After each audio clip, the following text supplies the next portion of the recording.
Removing the One Ring is certainly a hit to Boros Energy, Modern's most played and most consistently dominant deck, but it also impacts several other strategies. We'd like to ensure that they reduce the overall win and play percentage of Boros Energy directly, though we don't want to eliminate it from the format like we did most recently with Nado Winged Wisdom.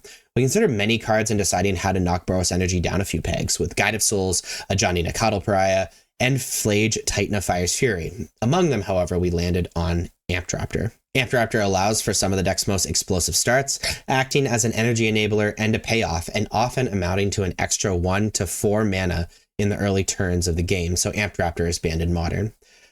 I agree with these. This is exactly what I was expecting, to be totally honest with you. The One Ring needed to go.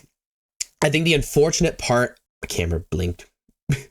I think the unfortunate part about the One Ring being banned, though, is the Tron and Eldrazi decks that need it. I think it's actually good for and healthy for a deck like that to have. It's really too bad the One Ring wasn't some waste mana or something, because then it wouldn't be played. And frankly, we see this with Smuggler's Copter as well. When you have a very powerful artifact that wants to be played in every deck, like Smuggler's Copter when it was banned in Standard, it needs to be banned eventually because every deck is just going to play it.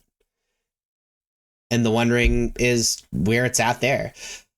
That being said, the early versions of Boros Energy didn't play the One Ring and it was still really dominant. So it also makes sense that they had to nail something else. It's weird they mentioned Guide of Souls, Ajani, and Flage because I thought it was between Amptraptor and Ocelot Pride, but also I think as a rule, they attempt to not ban their rares and mythics, especially their mythics, if they don't have to. So it makes sense that of the cards they landed on and justified the uncommon. I'm excited to see where Modern goes because right now Modern is based around either playing energy or beating energy, especially with these unbannings.